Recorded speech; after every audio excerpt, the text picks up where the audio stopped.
Wednesday, June 17th, PWHL Draft Day in the United States and Canada. And this is a show called What Chaos from the Sports Interaction Studio in Boston, Massachusetts. My name is David Bean. I sit beside Pete Blackburn and holding it down in the city of big winners on Sports Interaction. It's Sean DePaz. Bonjour, hi, everybody. Hi, city of big not fucking traitors. What an absolute bullshit outfit choice from Pete today. I knew Sean was gonna. I knew it was gonna piss him off. You want to have on some colonizer, traitorous bullshit. I make fun of Canada for being king cucked all the time, for being crown cucked. We're not even. We don't. We have the. You have the choice. We won our victory, and you're still crown cucked. That's unbelievable to me. I mean, I understand. They're on my where you're list, coming from. Way. I will never ever don an English kit in my life. That's like the last country I would wear a jersey of, I think. That's okay. I understand that. I totally get it. I like a lot of English footballers. One of them perhaps plays for my English football team in the Premier League. Saka is the GOAT. I was gonna say, if that's a Saka jersey, that's the most acceptable it will get, in my opinion. Still, that's like an Austin Matthews Leaf jersey. Still, it's a blank jersey. Yeah, I was gonna say, I got news for you. Even fucking get out of here. It's a blank jersey. He's saying the name on the front is more important than the name on the back with this jersey. You talk about crown cocked. It is also. It was a gift, and this is the only World Cup jersey that I own. It was not particularly my choice, but I will wear it. I think it's a good jersey. I'm not England down, but I'm not England up. Like, if that's the opposite of being down with a team, you should be England. I think this it's is a very low stakes, my body, my choice. But when you say it wasn't my choice, it was your choice to wear it. It was my choice to wear it because it's the World Cup and it's the only World Cup jersey I own. If I do the shirt, I do the show outfitting shirtless. USA these days? Is it Nike still? Nike. If Nike wants to update the wardrobe and send me a USA World Cup kit, this is make Sean happy, because I'm not unhappy, but you can make Sean happy by sending me a USA I kit. have thought about being like, yo, I'm seeing these influencer packages that you're sending out to people. Send one of them my way, because I do not have the stripes or the stars kit. I can't decide which I like better, honestly. The stars. I would take the stars one is so much No, better. the Stripes clear. The stripes might be the best U.S. jerseys of all I time. lean stars, and I assumed everybody likes the stripes more. Yeah. They're both really good. I think we were supposed to show them on the show at some point. We didn't have it. But Norway you know what we're talking jersey. about. That's the big thing. But the Norway's black ones, though, are so clean. I am ready to risk it all. And I know I'm following you in being Norway down. Like, you definitely get... I was born Norway down. Yeah, like, you were Norway down. You famously... To a problematic degree. Yes, exactly. Defend the Vikings. But now Vikings are cool as shit. Now Vikings are hot in the street. Everyone's, look at these Norwegians rowing Viking boats on escalators and in the stands and everything. Hit that. I will show say, to the people. The Vikings are throwing an incredible PR campaign.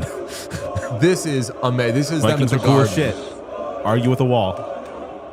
That is amazing. And then also shout out the Fenway Park organist for playing a bunch of do you all know the song Loch Lomond?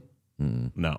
I mean, I kind of do now, but so famously, Julia went to Scotland a couple weeks ago, and she was showing me pictures of shit, and it was a bunch of stuff I didn't know.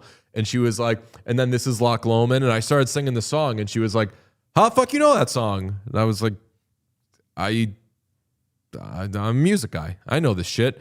And she was like, I'd never heard that song before, but apparently it's like a banger and Scottish people love it. There's a video of everybody at Fenway Park, all of them were the Scottish people, singing Loch Lomond. And I was like, fuck, these motherfuckers got me upset I didn't go to a Red Sox game. It is insane. Like, World Cup right now, and I gotta say this, I tweeted this yesterday, but I need to say it in spoken word. If you live in Boston or have access to any Boston networks, watch the news. I have been having a blast watching the news. They're like, welcome to the news, Fox 25. I'm correspondent, blah, blah, or I'm host, blah, blah. We're going to throw it to this correspondent. what are you out there doing? They're like, I'm at Boston Stadium, and there were people who came here for the World Cup, and they were all very polite and nice. I caught up with someone who came for the Iraq game. Hi, sir. But what did you think of the game? You know, Norway's a better team. Erling Haaland is unbelievable, but what a great place you have here. You've all been such gracious hosts. All the Americans have been so nice. It's such a great time we're having here. I caught up with some of those crazy guys from Scotland. Let's see what kind of trouble they got into. And it's just a bunch of people who are like, it's so great to be here. Everything is nice. We're having a great time. Have a wonderful day. It's the most uplifting, like, you're not really getting anything or being told anything other than just like, yeah, people are here and they're being nice. The news fucking rocks right now. Against all odds, like people from all over the world, different countries, different cultures, uniting in the United States to just like love each other, have a great time, integrate, and just... It is truly, like, it is the best of humanity, and I cannot believe that the World Cup is showcasing the best of humanity on U.S. soil. Yeah. And it's against all odds. I know there's plenty of time for this thing to turn the other way, especially as the games start to mean a little bit more. But I think that's the best part of the World Cup for me so far, is just seeing all the different cultures, like, embrace each other, love each other, and be represented on U.S. soil. That is so fucking cool. I mean, this is the reason I get so worked up during the Olympics and stuff. Like, something so magical about international sport. And I will say, and I was certainly one of them, there were a lot of people that had very strong doubts about the World Cup working in the United States, particularly in Boston, where they have Boston Stadium. That's an hour outside of Boston. Haven't heard a damn thing about, like, I've only heard good things from Europeans and stuff like that have come over and are used to these very small towns with good public transportation. And they're now in East Rutherford, New Jersey, like blown away by fucking MetLife. Like, all the stuff that I thought was going to go wrong. Like you said, still plenty of time. I did see that the president of FIFA said that he's going to allow Donald Trump to lift the World Cup with the champion, which is traditionally a massive fucking no-no. But whatever. So like, plenty of time for this to go wrong. But so far, this is the kind of stuff that has me stepping outside and being like, this is the greatest country in the world. Because we get the rock chalk Algeria shit and sweet or Scots, like the video of the Scottish kid getting the baseball on the green monster. I'm like, this is the fucking, I love sports. This shit gets me fired up. So this morning I was leaving my street and I was at the end of my street and a person crossed in front of me, and it was a Scottish person wearing a kilt, wearing the kit. They had a huge smile on their face, and I just fucking soaked it in. I was like, I got, it's like if you see an Oriole or something. Or a robin. Yeah, no, like I'm used to seeing fucking robins, and I was like, oh, it was like seeing John Travolta cross my street. I was like, oh, like that's like, this is a fucking famous person. And I didn't do anything. I gave like a very excited, like, you get to fucking cross. What am I gonna fucking get in your way? Nothing's stopping you today, buddy. But I wanted to say, like, what do I even say? Do I say like, hey, go Scotland? Or like, I'm so excited that like you guys are doing great. I could have fucking hit him with a little Loch Lomond. He would have gotten it. Oh, John Travolta? That was your poll for famous person? Well, just seeing like holy shit, that's so and so. Yeah, no, I guess that would be my reaction if I saw John Travolta. That just seems like a very random celebrity to pull as like the holy shit celebrity. This person, well, John Travolta's in the news. Because of his new look? He just had like a cool look. I'll be honest. I think that looks pretty good. It was a cool, like, I'm not kidding. Like, he just looked cool. Yeah, I mean, I've seen way worse John Travolta looks over the years. Way worse John Travolta looks, way more confusing John Travolta looks. I'm such a fucking joke, dude. And by the way, I've brought back I'm a Joke because of Taylor Hall. I love I'm a Joke. Yeah, I'm a joke. I just want my boating license. Yeah. Failed my boating license test for like joke. the third time. I'm such a joke. Fourth time. I'm such a joke. I just want my license. Ass motherfucker. Dude, I'm such a joke is good. Yesterday, I was feeling like a huge joke because I knew, like, I do not have the money to be to go to France, Norway. Just can't do it. That's like the game I want to go to, obviously, but I don't have fucking $2,000 to get into the building. I could have done one of the games in Philadelphia, but scheduling's getting in my way. I knew that yesterday was going to be my hardest day as someone who does not have tickets to the World Cup, because Iraq, Norway was the game that I was like, I'm going to be watching that game so fucking mad at myself that I didn't drop the $500 or whatever it was, move some stuff around scheduling wise to get to this game, putting that game on, and knowing that my stupid fucking sister was there having the time of her life. She loves the fucking World Cup, and she went to Erling Haaland's first World Cup game. Each of those Erling Haaland goals, getting a million texts from Sean, just like hitting the roof. I was like, fuck, I am such a fucking joke. We all should have gone to that shit, man. I think that we are all like, we are spread out in our appreciation of World Cup fandom. I'm famously England down. Yes. No, but we're all united in that Erling Haaland is our favorite player at the World Cup, right? I mean, the Canes of it all made his stocks skyrocket. He's obviously an absolute monster and a terrifying player, but seeing him at the Canes game and seeing some of the behavior on social media and just the shit that he's doing whimsically during the World Cup has made his stock skyrocket for me. So he was already very high on my list because what's my favorite type of athlete? Moose. Moose. Yeah. Erling Haaland is like He is definition. He runs like a moose. He's like hunched over and Yes. he's just fucking trucking people down. Like when I say I like a moose, Erling Haaland is a perfect example of what a moose-liking sports enjoyer is talking about. Just absolute moose. And then, yes, I was like, fuck, if I had gone, I could have worn my Hurricanes jersey. Now I'm just mad that I have a stupid fucking Taylor Hall jersey. I wish that I had the 9 Holland on there. Bang. Holland jersey would go crazy. Although if I wore the Canes jersey and someone didn't get it and they hit me with the Go Canes there, I'd be like, you're not Norway down. This has nothing to fucking do. This guy doesn't know ball. It's got nothing to do with the Hurricanes. This is for Erling Haaland. Although Holland did not put Brout Holland on his Hurricanes kit. And that's one of the really cool things about the Norway kit that I want. But I don't think that he made the Canes jersey. So like that might be a Canes don't know ball. Yes. Well, he doesn't. Does he put Brout Holland on font his is Man way City more jersey? narrow on the Norway jerseys. Yeah, so you're saying it's better to get more shit in there? Yeah. That's like famously when I got the reverse retro 2 and I did Nurse instead of Nugent Hopkins. Try to tell you. You got to load that shit. Yeah, I just thought I was never going to find it, and I got a Nugent Hopkins jersey another time. We will just keep talking World Cup today, but we'll hit some other things. Also, I need to shout out, my sister is a fucking beautiful legend and actually one of my favorite people in the world. When I said my stupid fucking sister, it was like a sibling damage jealous control thing. Yeah.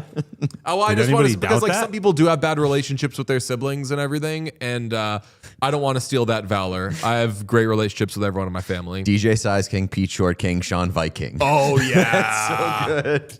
Hell yeah, brother. Oh yeah. What's on the show today? Today on the show, Torts is done in Vegas. Yep, that's right. We're doing reruns in the summer. We're on one. Today on the show, show me the lie. I mean, he is still done in Vegas. We don't abandon stories. Today on the show, we got Jim Hiller to the Toronto Maple Leafs. They got their guy, I think. And we got Backseat Freestyle. Mm-hmm. Is that a Kendrick Lamar reference? It is a Kendrick Lamar reference But to me. it's also a Canes reference because there was a carload of Canes doing some, I wouldn't say they were freestyling. I said they knew the words to that song. Well, the person in the front knew the words. Person in the back Well, he's had a lot of time to learn. yes, exactly. We got Patch Adams because the Buffalo Sabres have a new jersey patch. And Kevin Adams used to work for that team. exactly. Nice. And finally, Perfect Suitors. Yeah. Because we've got some trade rumors, and we've got some ideas for landing spots. We're going to throw some bait out there for some of these trade rumors. Now, I got to be careful with this because some jokey things that we throw out there have ended up blowing up in our faces.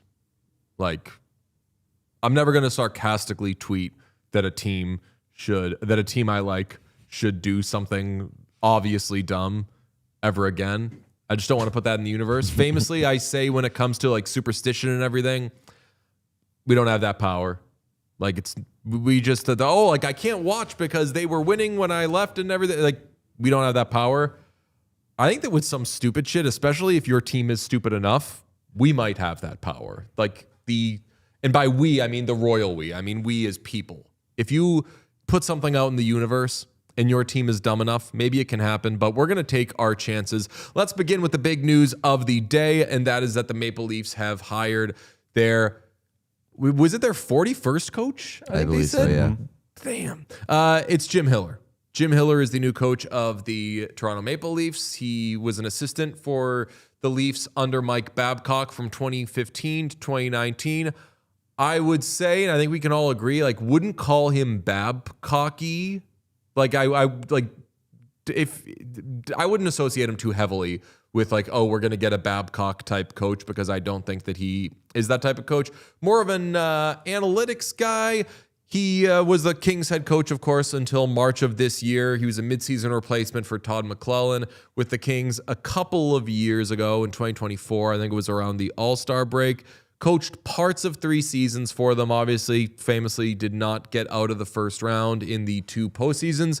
He coached for the Kings. Last postseason was, I would say, marred by his team letting go of the rope, his questionable deployment of especially defensemen, particularly young defensemen. Yeah, really being afraid to go to young defensemen. And then, of course, the infamous challenge that he had in, I want to say, it was game 3 or game 4. 3. Yeah. Game 3. They were up 2-0. Yes. Okay. So it's Jim Hiller. Interesting. I didn't know if, and we'll play some Jim Hiller in a little bit because he's been on our show before. We like him. He's a nice guy. He's got interesting taste in music, but color me surprised. I didn't think he'd have a head coaching gig again this fast. Yeah, I'm a little surprised, and I hadn't heard his name linked to the Leafs until very recently. So I guess like with the connection, maybe you should have put it together. But I am surprised, and I don't know how good of a coach Jim Hiller is. I'll say that right off the top. Like, his deployment of the defenseman in LA was a bit suspect. The challenge was obviously something that kind of defined his legacy and will be held against him for a long time. And I think that's kind of like the punchline attached to Jim Hiller at this point. But also, like, his roster in LA wasn't very good either, and especially offensively. So, like, I'm interested to see what he brings to Toronto. I don't think that he would have gotten the job in Toronto had players like Austin Matthews or William Nylander not gone to bat for him or had an input to say, yeah, we like this guy.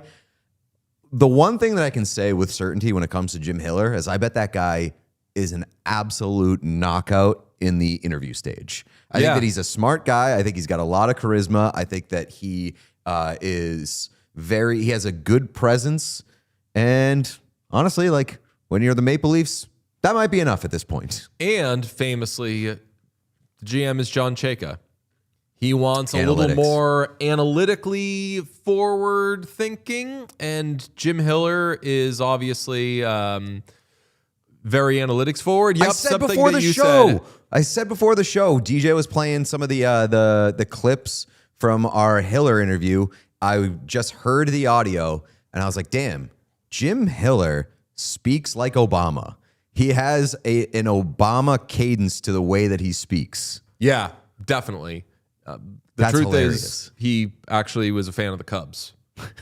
When we had him on and I asked him his favorite Motley Crue album, he was like, oh, well, the truth is, I also spent a lot of the 80s listening to Whitesnake. No, he actually said shout at the devil, which I think is the correct answer. Good guy, smart guy, big, strong guy, but I don't think is like an asshole to the players or anything. I just don't know how good a job he did in LA. I think that the biggest thing that he did was turn around that 23-24 season to the point where actually he had them looking pretty formidable in 24-25. They played a tight system. They play a good, he ran a good system in LA. It just wasn't the most exciting system. And it did, like you mentioned, it did fall apart rather quickly and he couldn't get it back on the rails. But there are certain things where like Quentin Byfield gets the puck out in game 4 or whatever it is. Jim Hiller is probably still the head coach of the LA Kings. Well, I mean, there was a lot of talk too about like him asking for certain types of players and Ken Holland going out and getting them. Yeah. When it came to like the deployment of the defensemen, a big reason why Jordan Spence is not there anymore, and a big reason why somebody like Cody Ceci and Brian Dumoulin are there is because a guy like Jim Hiller wants more experienced, more defensive-minded, stay-at-home defensemen. Yeah. Are those the right guys? Maybe not. Who's to say? Yeah, I a little bit of a side note, but I'm pretty ready for the NHL to launch an investigation into why teams keep giving up on Jordan Spence. I don't have an answer. We know second time in 2 years, team looks ready to be like, oh, we'll move on from Jordan Spence right now. When I'm like, he wasn't lighting the league on fire, but he's a pretty good young defenseman. Aren't those really good to have? You would think. The Kings thing, I think, was a lot more that Ken Holland wanted Cody Ceci and was like, I will make room for this man. Which, yes, yeah. Far be it from me to argue with anybody getting Cody Ceci colored glasses, but it's interesting. As I said, Hiller is an analytically driven guy. When he was coaching in the WHL, he famously co-founded a video tracking analytics company. That actually does sound a little Mike Babcock-ish. Tracking the players. Isn't that's how they met, right? I think Jeff Merrick said that's how they met. I was going to bring that up, as he said that he met when they met when Hiller was pitching an analytics company. Yeah, True Performance was the name of it. But what I found interesting, and you can go back and find the episode where we had Jim Hiller on, very nice guy. And someone said, last chance, name one Motley Crue album. No, it didn't have to get there. He was throwing out multiple options, so he was not the North Carolina politician. Last chance to name a Hurricanes player. He comes back with Jacob Slavin. He loves God. Because he loves God. Chad is also pointing out it's very funny that they hired Jim Hiller one day after trading for a defenseman who's 5'9". Oh, interesting. Yeah, that Merrick explained yesterday on his show. He's like, this is just a straight cap dump. The Joseph Wall thing. Yeah. Which kind of makes sense. I mean, I forget who said it. It might have also been Merrick, but he was like, actually, I forget who it was. It might have been Tyler Remchuk. I'll just list the people it could have been. But he, whoever said this, said that they should spend free agency going to all of these free agents who are like pretty good and be like Boone Jenner, like all these guys, like, come here for 1 year, we'll overpay you. And like get this shit back on track, and we'll see who sticks, we'll see who works, and we'll figure it out after that. You don't have your draft picks? Fuck it. Some guys may be up for that to take the price tag at 1 year, get overpaid. Some may not. Yes, we will see. But in the meantime, Hiller, as I said, is an analytically, I won't say analytically driven, but he's just a coach who isn't afraid to say, like, yeah, these are helpful things. And he also thinks that they're really good for the sports conversation, which I know a lot of people have different thoughts on. Like, he thinks that it's good that fans have access to analytics and that they can introduce them into their conversations. So here's a clip of Hiller on with us talking about analytics. It's been good in a number of ways. It's opened up the game, insights, ways to think about the game, maybe that weren't talked about before. Doesn't mean that that's all accurate, but it certainly opens up a conversation to think about the game maybe a little bit more deeply and understand why that might be accurate or why that may not be accurate. So I think it's been good for sports in general, only because it's brought more people in. It's got more people passionate about the game. It's given them it's given them some information to argue amongst themselves with. And whereas before it was strictly opinions, now you can add some of this in here. Well, I got this, I can add some of this in here. So it's made the arguments probably a little bit more broad, and I think that's probably good for the game. Now, from a coaching's perspective or an organization's perspective, I think you have to make sure that you're doing your own work and understanding where things might be able to help you in evaluating and maybe where they break down. And that might be different than kind of what the discourse is. I didn't even pick up on what was happening there until it was very obvious. I was like, in my head, I was like, damn, I'm getting absolutely frame mogged here. And I know that I was to a certain extent, but, and Chad is pointing it out, I look very tiny. Yeah, DJ fuck with the video. It was very clear I'll there. tell you what. Neither you nor chat got at the first exaggerated one. No one picked it up. You didn't pick it up at it. I was like, "Oh, Pete's gonna explode," and you were just like, "He does sound like Obama." I picked it up, but I was like, "Damn, am I that small?" You gaslit me into thinking that I was that small. So, Sean, could you pull it back up and go to the first frame? I didn't even consider that people, because all the comments were like, he does sound like Obama. Been good in so like there you are clearly being mogged in part because you're seated behind him. Yeah. So I'm the furthest away from the camera. That's what I'm saying. Like you're behind him and he's also like, you're wearing black pants. He's got these monstrous legs out.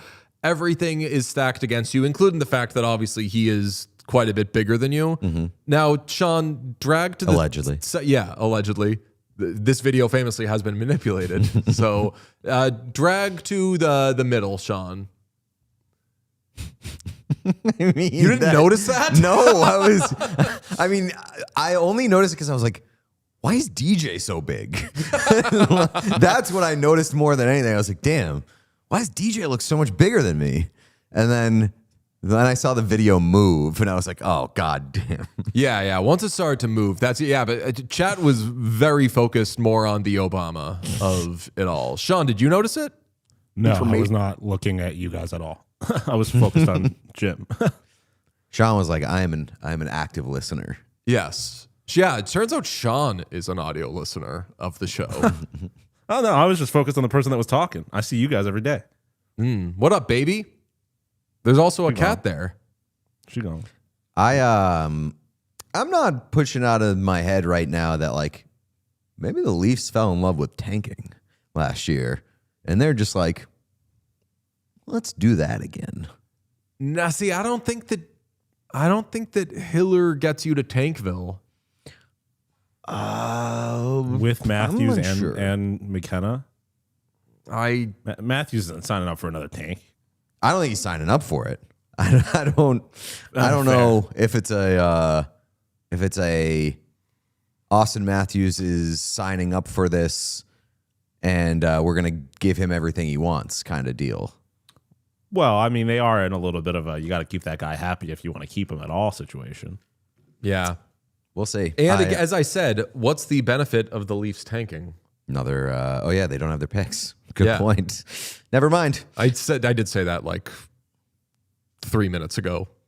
I was distracted by how small I was on screen. That's true. Oh, Pete's little itty bitty ears were shrinking because I Yes. fucked with the video. That's right. Let's do some Today in Champs. My favorite thing to come out yesterday, Alexander Nikishin posted a video of the boys singing in the car. You got Jesper Kotkaniemi singing. I'm assuming the song is in Finnish.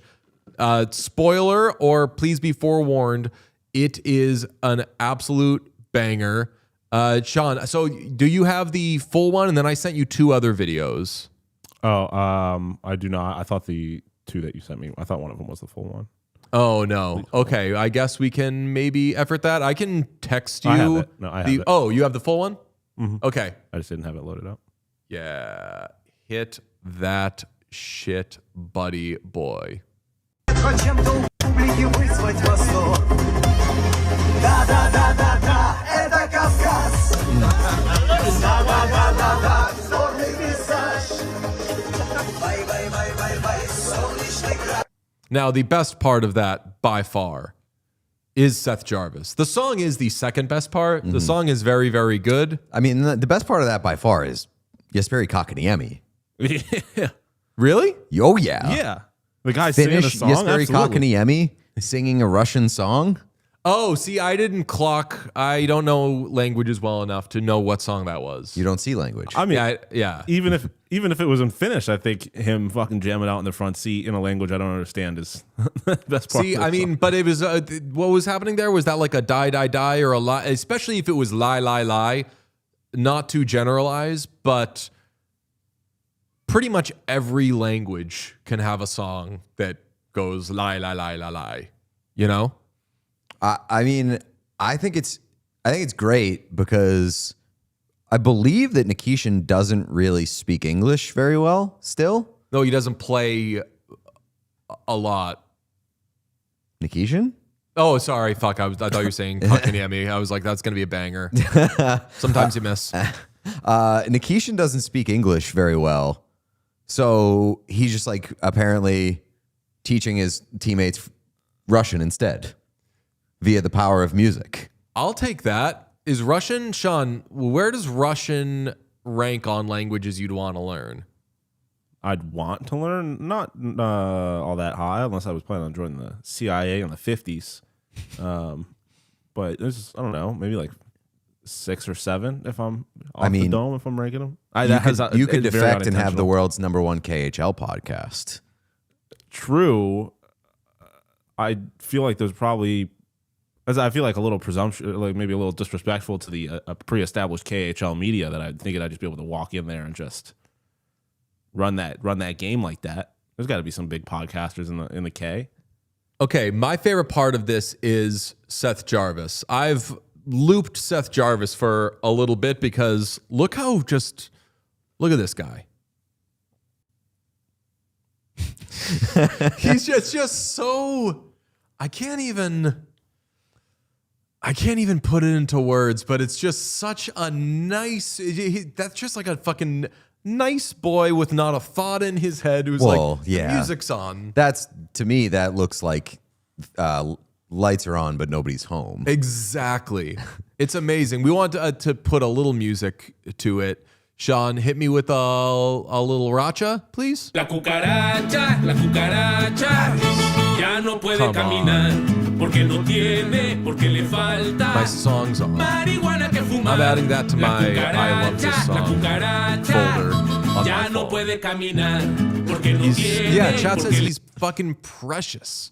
Yeah, He is. He is. He's the best. Everybody loves Seth Jarvis. On the subject of Seth Jarvis and what he may have been wearing, and he was definitely wearing it, but what it may have meant, the person who made the Sebastian Aho t-shirt that said, "You know I love a Finnish boy," posted yesterday. Natalie Williams posted, "LMAO, this is a shirt I made as a friend's birthday gift a few years ago, and it somehow ended up in his hands."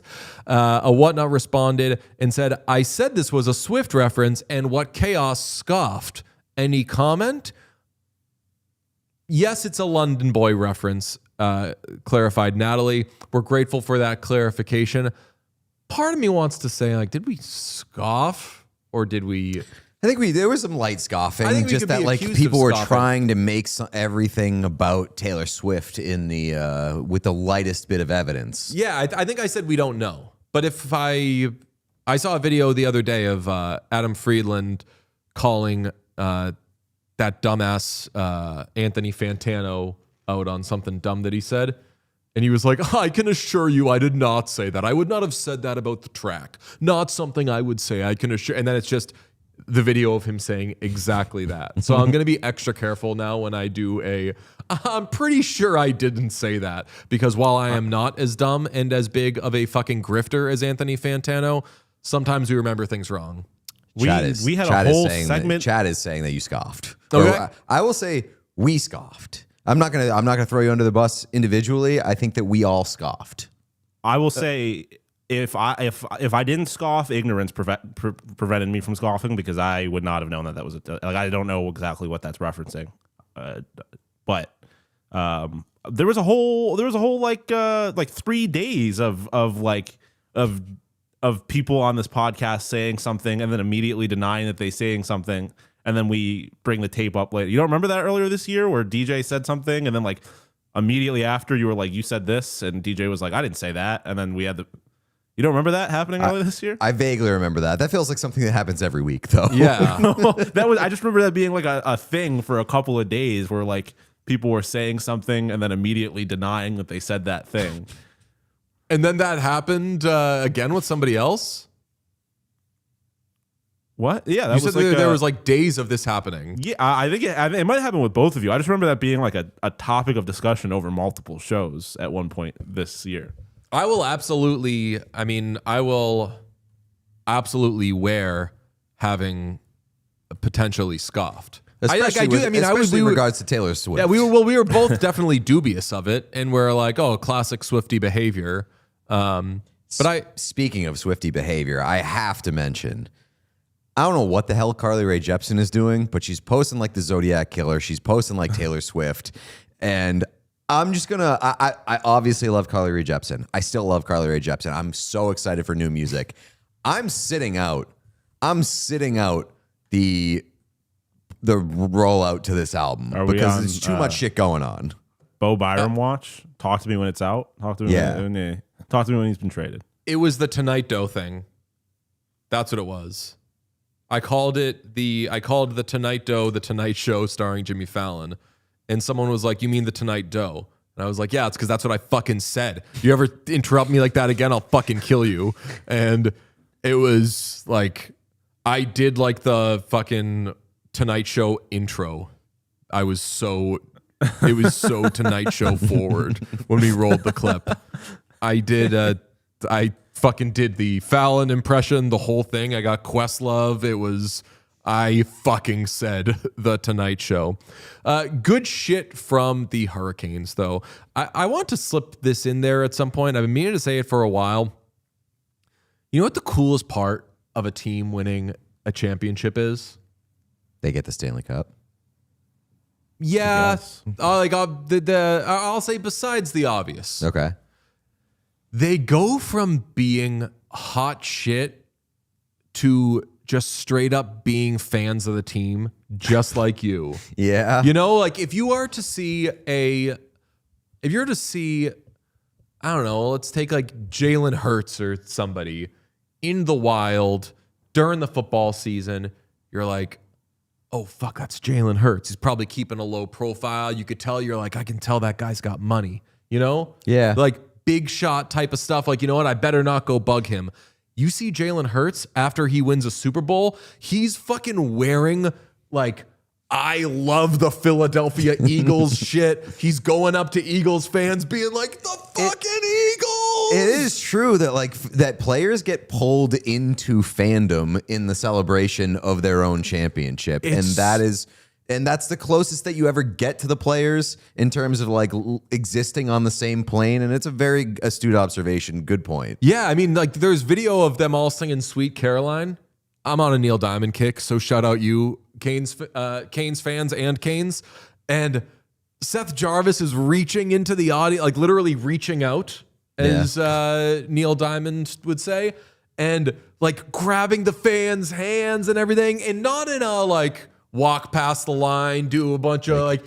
It is such community, and everybody is fucking one. And no matter how drunk you get, if you are celebrating a Hurricanes win, if the Hurricanes are there, they're doing the same fucking shit as you, maybe even stupider. So if you're a Hurricanes fan, chances are certainly. you're not waking up the next day being like, I mean, I used to get this when I drank, unfortunately, where I would be like, fuck, I probably embarrassed myself, and everybody would say like, oh, well, you didn't embarrass yourself as bad as this person, or like, hey, it's okay, you weren't the drunkest. Everyone is in this fucking silly mind meld together, and I love it. Like, I remember back in the day, someone would be like, I'm going to be a Red Sox player for Halloween. So they would wear a Kurt Schilling jersey, and they'd be like, Canceled. look, I'm Kurt Schilling. And Bold I'd be like, choice. yeah. But I'd be like, if you're trying to be Kurt Schilling, why are you wearing Red Sox shit? Kurt Schilling only wears Red Sox shit like once every so many days a year. You want to be a Red Sox player, dress the way they would actually dress. Whereas shit, like you put on a Hurricanes t-shirt and be like, it's me. I'm being Freddie Anderson. Because right now, Freddie Anderson is just wearing a bunch of Hurricane shit and probably having the time of his life. I will say, actually, though, so I said Freddie Anderson. I feel like the number of Hurricanes players we're seeing in the thick of it is smaller than you usually see. Yeah, there's a handful of them. I feel like they're kind of like segmented. There's like 6 of them in one place, 4 of them in another. And yeah, we haven't seen like the full group. Do the Hurricanes have a click problem? Maybe. While dudes. While you're highlighting 2 of your favorite elements of the Cup celebration, can I highlight 2 things that I really don't like? Let's be a hater real quick. I was gonna say we've gotten in trouble in the past. Let's just keep politics out of it. Okay, I'll keep politics out of it. The one thing that I don't like is these fast food chains that are forcing the players to work the cash register like the morning Canes? after a 48-hour bender so they can get little clips of them working the register. That shit feels so mean to do to players. If only there were a principal involved in that could decide it doesn't happen. Who? Like the player? Yeah, the player agrees to do it for money. Oh, well, yeah. I mean, they're definitely getting the bag. And I don't, you didn't even say it. I'm almost positive you're talking about Raising Cane's. And they do that in literally every single championship that has been won in any market that has a Canes over the last 5 years. A player from that team has worked at Raising Cane's the next day. Or like I know, but I hate it. I like that Raising Cane's does it. And that fucking weird, not weird, he seems kind of cool for a rich guy, like billionaire Louisiana owner of theirs who says chicken tenders or else. Sean, just kind of rocks around. Get Nat's comment that says, imagine ordering a 3-finger combo from Cane's and it's fetch hungover as fucking hell. I mean, that literally happened. There was like a guy, I saw a video of a Canes fan who ordered from Svechnikov, and he was like, check this out. This was 20 years ago. And he was like, oh yeah, cool, sick. I'm going to go throw up in the back. No, who wants that? What else? What else don't you like? Okay, cool. The other part that I don't like, and this is not team related, the Stanley Cup social media accounts needs to stop doing like horny admin posts. That shit is fucking whack. I hate that. The mystery and the allure of the Stanley Cup does not need to be personalized with like stupid Gen Z talk on Twitter. You want that shit? You come here instead. Get that shit out of my life. They don't have like any tweets more than 5 words. Like June 14th, the day of the Cup. First off, they tweeted, "I'll be in the building tonight." Like we didn't already know, but then it literally just like they had I did really enjoy the Mr. Svechnikov tweet. That was fun. That shit's insane. Then they tweeted, "I'm joining the Jarvie crew." Beep beep, assuming that's for Bussy, and then the bod. All of these, for the most part, are in all caps. The only way that can make those posts tolerable is if I just envision Phil Pritchard sending the tweets. I just need Mr. Svechnikov. He's doing this with the white gloves. Yeah. He's doing it like that. Stop whining. The Mr. Svechnikov would have been an all-time tweet if it were the only tweet that account sent. Yeah, right. Well, that's why I saw it on my For You page. So I saw it without any other context, and I thought it was the funniest thing ever. That's the good shit. All right, other stuff. Wait, before somebody asked for an Stop example. whining. Somebody asked for. I'm not going to stop whining. Somebody asked for an example, so I'm going to run down the last 4 tweets from the official Stanley Cup account. Stop fucking doing it. No, last 4 tweets from the Stanley Cup account. All caps. The bod. That's it. All caps. Beep beep. I'm joining the Jarvie crew. And Mr. Svechnikov. That is the last 4 tweets from your Stanley Cup. So we are going to skate past the fact that I just read all 4 of those tweets. Did you? Yes. I couldn't tell. I wasn't going to. I thought DJ noticed it, and then he just moved on. And then I was like, There's been a lot of am I that going lately. fucking crazy? There's been a lot of zoning out and a lot of I think we're all running on fumes. But I'm also often distracted by chat and how good chat is. I I apologize promise to I'm not Pete the other offended. day. That was just so funny to me.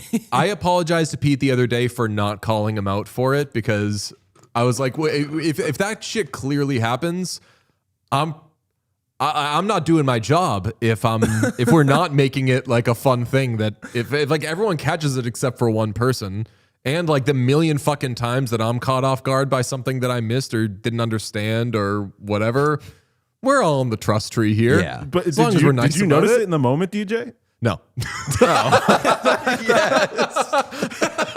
Unbelievable. That's so good. Jesus. You see, Pete's got a problem. Oh, so you did notice it? No. That's amazing. I knew this would be a good episode. Vincent Hey, Trocheck. DJ, do you want to read the last 4 tweets from the Stanley Cup? At some point, I just have to. It's parallel thinking. I just have to get there on my own. You guys ever notice how like horny the Stanley Cup be when it go online? Stop whining. I think that could be a good social clip as long as there's enough of Stop whining. these and Pete fighting back against it. I like the stop whining for anytime somebody notices something that's a little off. Oh, God. Vincent Trocheck has changed agents, hiring Pat Brisson of CAA. Brisson is a super agent, and agent changes usually happen when a player wants something to happen. And famously, Jack Eichel did it when he wanted to get the heck out of Buffalo. I think that the Trocheck thing is interesting because I think he's like, I want to get out of New York. And the Rangers are like, yeah.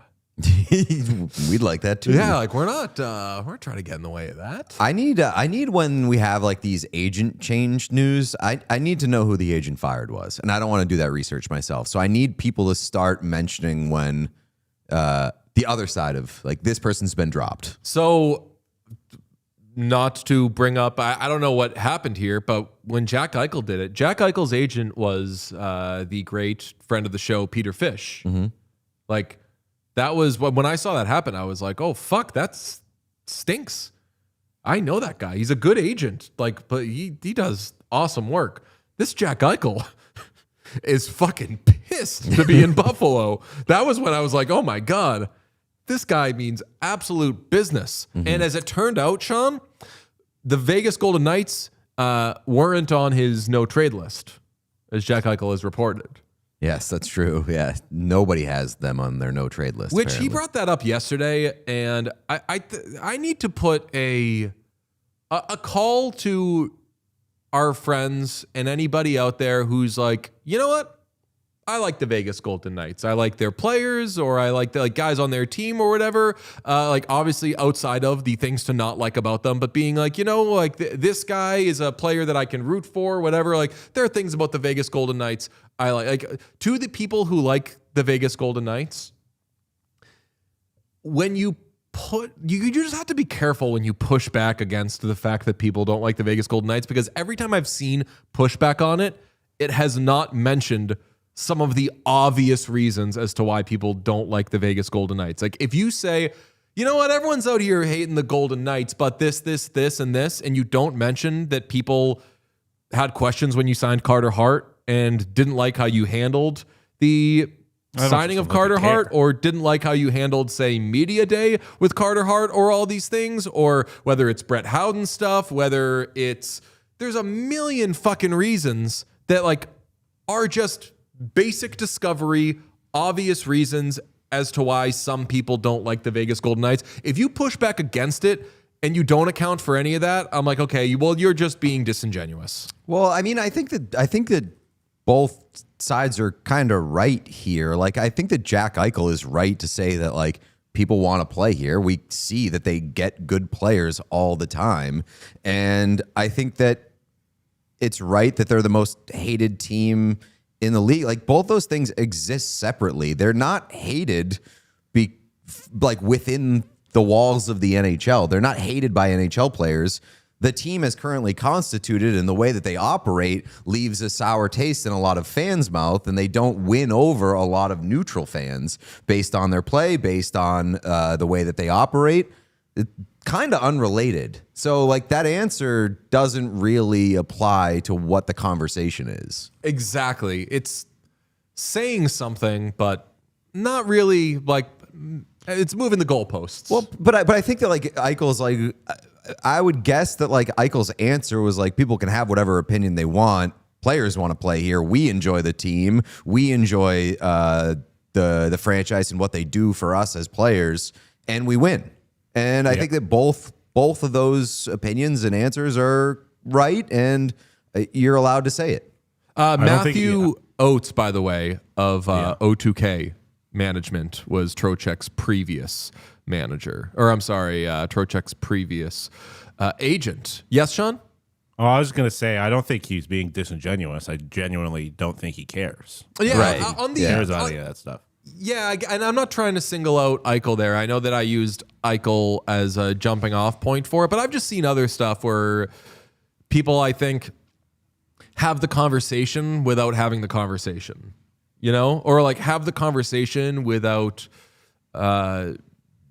mentioning like key parts of it. And I mean, I think that with Vegas, especially with players, and I think with a lot of people around the Knights, I think that there's just a moratorium on the Hart thing. Like they're never going to bring it up. They're never going to talk about it. But like if Eichel says like, you know, like what happened with those players was awful, this, that, and we've talked to Hart and we've seen the guy that he's trying to be, anything like that, like they're just not going to say that though. No, it's not going to happen. It's so Have had plenty of opportunities, have skirted every opportunity. yes. You want some universally awesome news? Yes. Robert Clark, cancer-free. Oh, yeah. The great anthem singer of the Edmonton Oilers. I know that I am very biased, but I'll tell you when Oilers things are bad.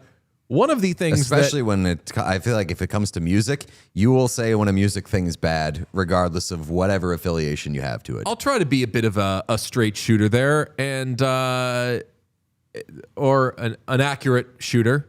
It's still Pride Month. Robert Clark is one of the great moments of watching an Oilers game. Him and the Edmonton crowd make for such a great anthem. And he was in and out this year because he was receiving treatment for hairy cell leukemia. He posted this morning that he is cancer-free. Amazing. Fucking love it. We could use some good news. The Oilers could certainly use something that says they're trending in the right direction. So salute to one of the greats, Robert Clark. Very happy for him and glad that I get to hear my good anthems. Hell yeah. Can I also give you some good news? Yep. One of my favorite parts of this Stanley Cup celebration is Brent Burns has unfollowed Jordan Martinook. Yeah, what's the story there? I mean, I don't know.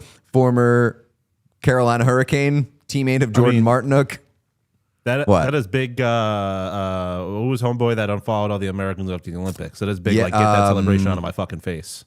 That Brent was Anaheim Ducks. Zellweger. Was it Olin Zellweger? Olin Zellweger unfollowing like the entirety of All the Team Americans. USA's roster while at Yeah. Disneyland. I had just during- massive. Like I'm having a good time right now. I'm enjoying my summer. Get this shit out of my face. It's so funny though because Olin Zellweger is Canadian and wasn't going to be on Team Canada. I kind of would have liked if it would have been terrible behavior, but it would have been spicy for us if Jason Robertson unfollowed everybody on Dallas. no on Team USA. Was that a joke you were No, making? but We're on. We can't trust what we're thinking or what we understand as we do the show right now. The Buffalo Sabres have a jersey patch, Sean. They posted it today. Welcome to the jersey, Seneca. Seneca Resorts Wallace? Casinos. It's a Resorts and casino? Casinos. Yeah. That's where they do their watch parties? That's where. That was one of the Seneca is like a network of casinos throughout Western New York. But the Fallsview Casino, they did theirs out in Niagara Falls. Yeah. You can finally get that Seneca jersey you wanted. I'm dying laughing at Young sure, Gritty in the crowd, the chat, just like repeaing things that we said 30 seconds ago. Like as a bit. This is like when Zellweger unfollowed them. I'm also seeing that it's Eileen's birthday, so huge congratulations to you. I'm going to do a quick little check on June 17 birthdays. I don't think anyone's ever going to touch. Anyone's ever going to be able to touch. June 25th, Cristiano Ronaldo. Nice. Oh no, cares? Junior. With all due respect. Who gives a fuck? Oh, who cares even less? Eileen, welcome to Boston, 617. You got a huge one today. You got Kendrick Lamar. Nice. It's a good one. Kendrick Lamar Duckworth, 39 years Lamar young. Duckworth. Will Forte. I hate to say it. Shout out Will Forte. Worst part of Four Seasons. Not very. His character just kind of stinks. Barry Manilow. Her name was Lola. Okay. Did you know that about her? I did know that. That her name. Thomas Hayden Church. You got some good ones, Eileen. So shout out to you. Shout out to your Kucherov. family. And Nikita Kucherov. Yeah. That would be a sucky joint birthday party. Yeah. One bull crap. Not invited. Ain't nobody having fun at that birthday party. Just trying to look like, where is it? You look like number one bull crap. There you go. Very good. How do you feel about the Seneca patch, Sean? I mean, I wish it was just stitched on instead of being a patch that's stitched on. Like it was going to be blue back or just stitch the Seneca into the jersey. Because the blockiness of it looks a little blockiness distracting. looks- But I mean, It's bad. I was going to say, I have to do a little research on how many other teams do a patch that is the color of their jersey. I think that shit stinks. That it is it's a also unnecessary to me. rectangular patch that is the same color and then has the white. Like that is. Yeah, I don't. Educate them. I'm going to take a look at some of the patches. Yeah, that is. But- It takes up too much space. Like, if it were just the lettering, I feel like it would be way more palatable. Like the goal of a jersey sponsor patch is obviously to get noticed, but I also think the good jersey sponsor patches are the ones that aren't super intrusive or distracting from the actual jersey. That's got like 2 of the 3 boxes checked off, but it's just too bulky. So, Yeah. Sean, come to me. This does a color of the jersey and white as well, and they just make the patch Yeah. the Yeah, the outline shape of it. of it. Like, I'm not crazy about the Play Alberta thing on there, but doesn't that look so much better than if there were a rectangle box, going yeah. around right here? I mean, it looks Yeah. like the Sabres jersey looks like they took an old Sabres jersey and affixed a sponsor patch to it. Like just they printed out like these square sponsor patches and put them on rather than actually like having them made for. With it, yeah. I don't know if what I'm trying to say makes sense. No, yeah, like it looks like they just took a leftover jersey and put a patch on it to Right. do it, as opposed to like having it stitched on when they're making the jersey because Right. it's a part of the jersey. Yeah, I mean, and I have a hard time believing they would do this, but like Maybe that is what they did. Maybe this is just because they're releasing it, and when they're actually having the jerseys next year, they will be stitched on.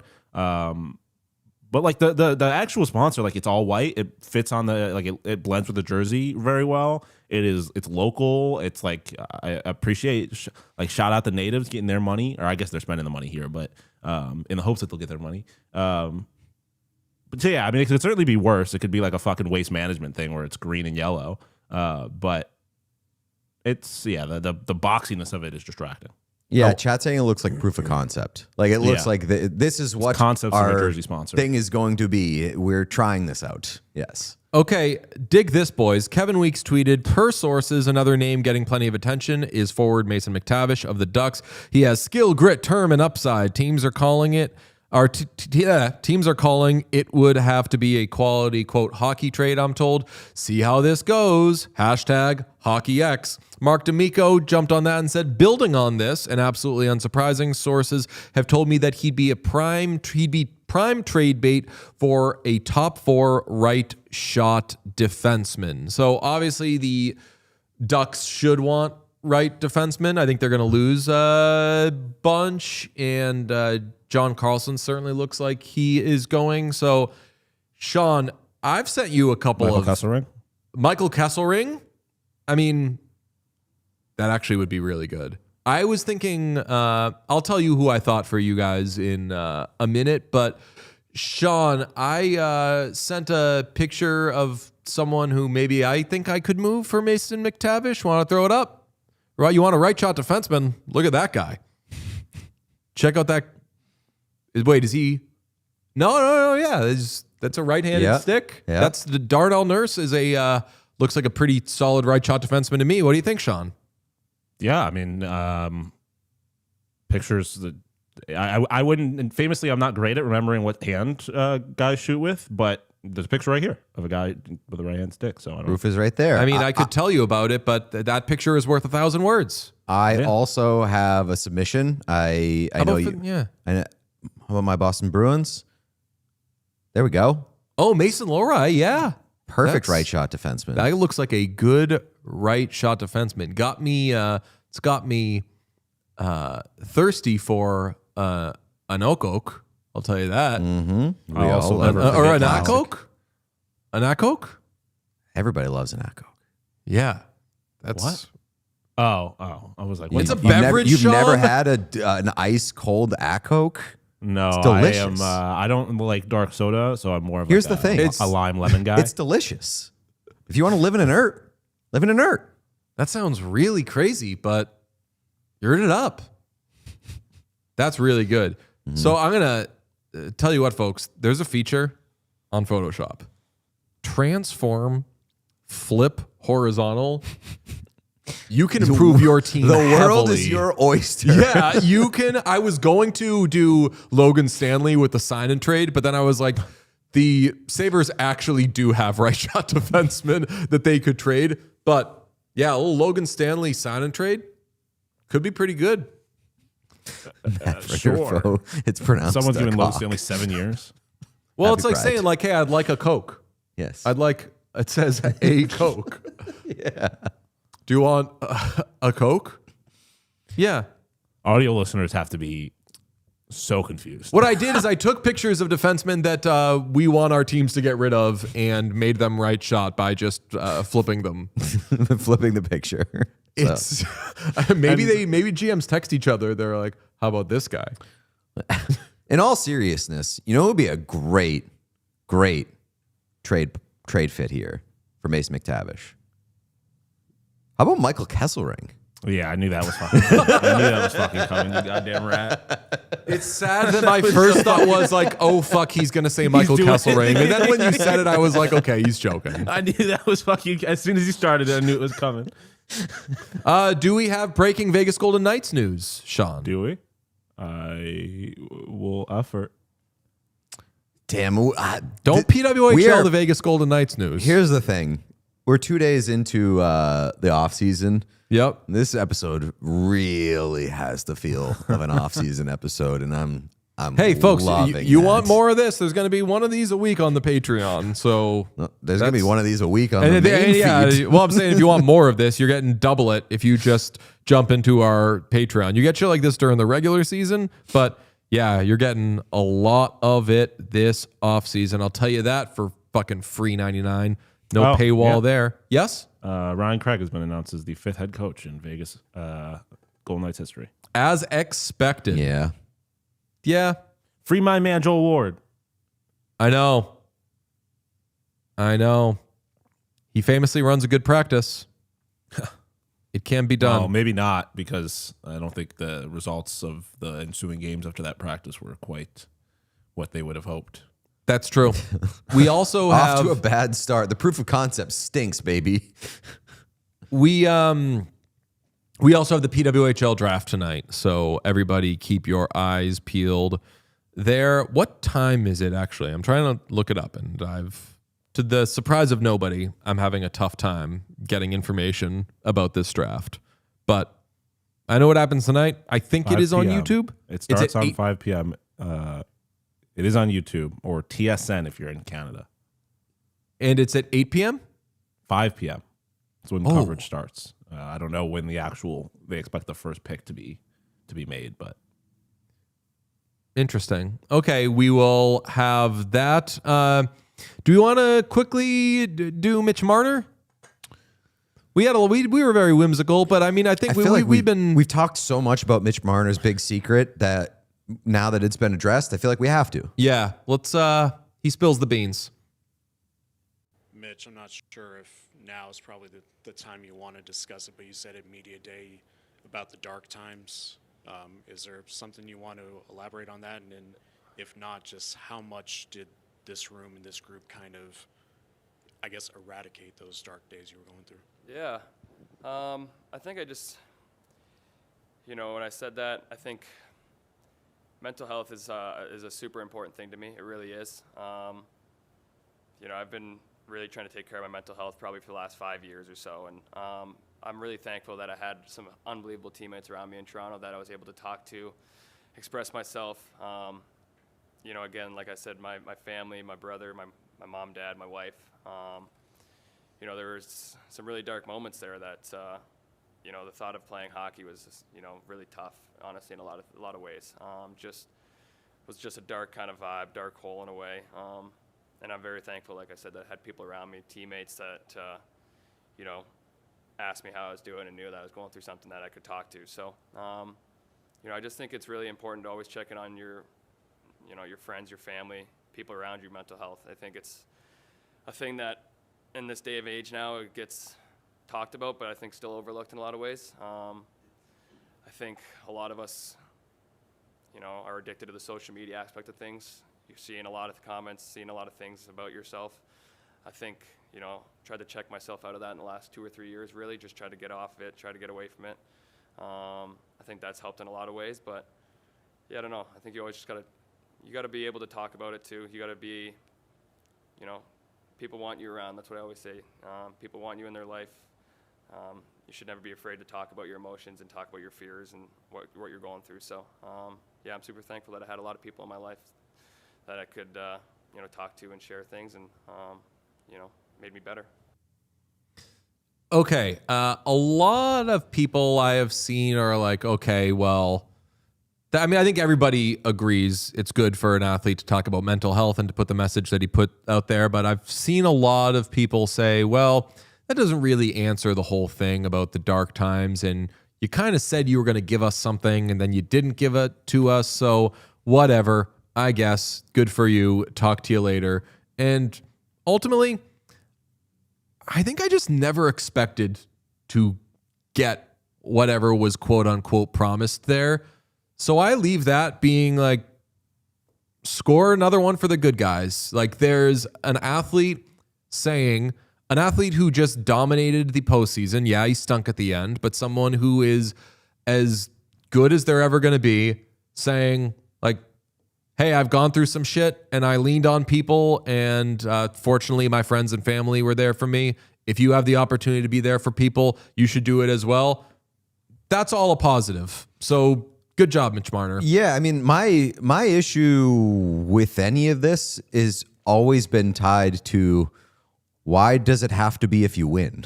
Like that's the only problem. Like when he said it, it was like not necessarily gatekeeping, and we said it at the time.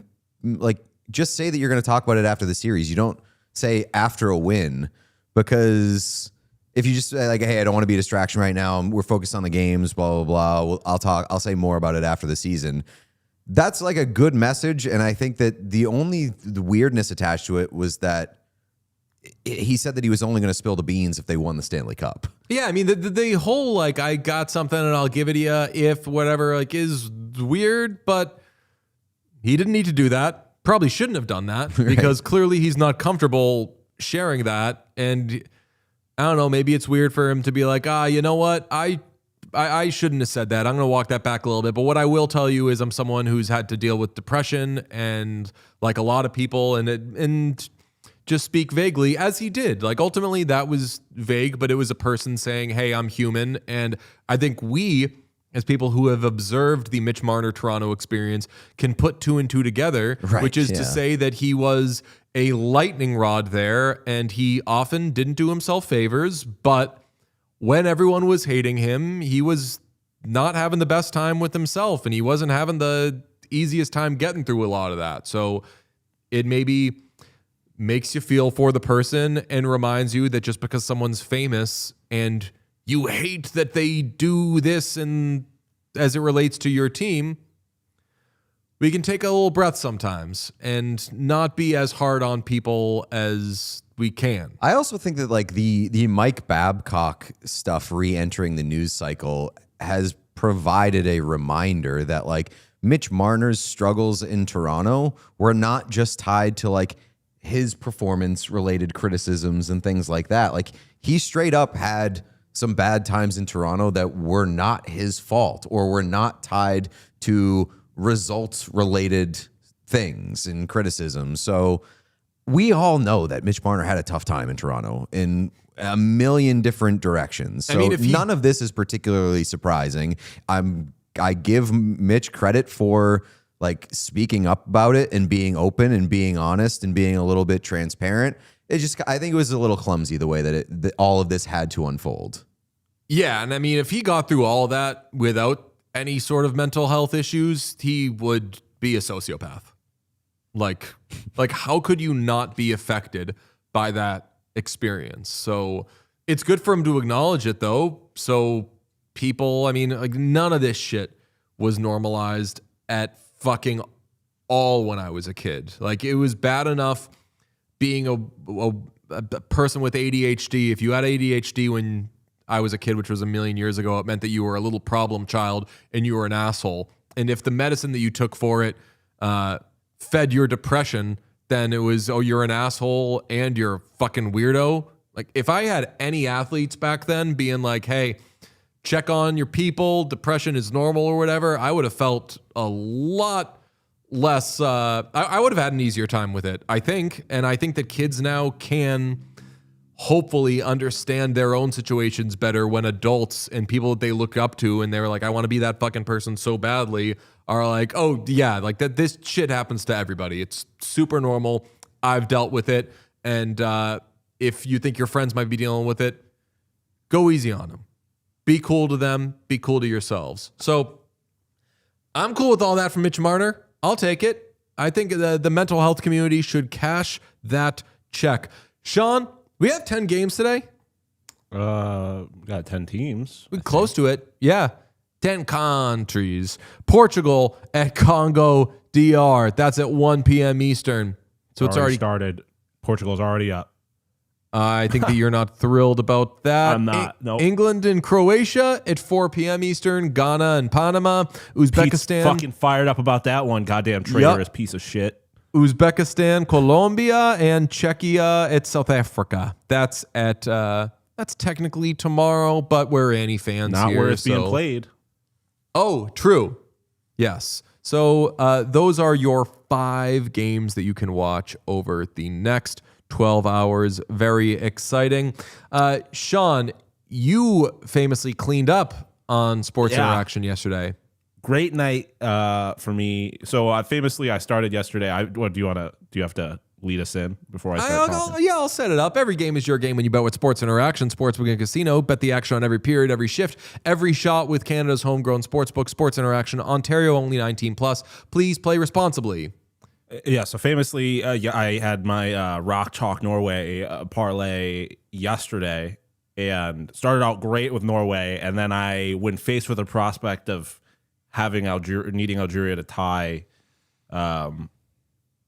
Argentina, I would realize that was ridiculous. So I faded myself, but at a little Messi GOAT parlay, I had Argentina over 2.5 goals, Messi 2+ goals, and no on both teams to score. Algeria to have 0 goals. Fucking cashed it, and then some. Hat trick from the GOAT Messi. And that got me in a real weird mood of being like, you know who fucking sucks? Cristiano Ronaldo. And so then I came in today being like betting the house on the Democratic Republic of Congo plus 1,000. I'm sure those odds are a little longer now if you're doing it live. Yeah, but hey, when you win a bunch of money, you get to be a little fun. So yeah, my sports interaction pick was DR Congo plus 1,000. You should be thankful I'm saying that after the game started. You could still get it. Who knows? Every game is your game and you bet with Sports Interaction. From puck drop to overtime, bet with live odds on every play with easy deposits and payouts. Go to sportsinteraction.com/whatchaos to open an account. Ontario, only 19+. Please play responsibly. Did either of you see the Erling Haaland update on Instagram stories about him misspelling Orlando?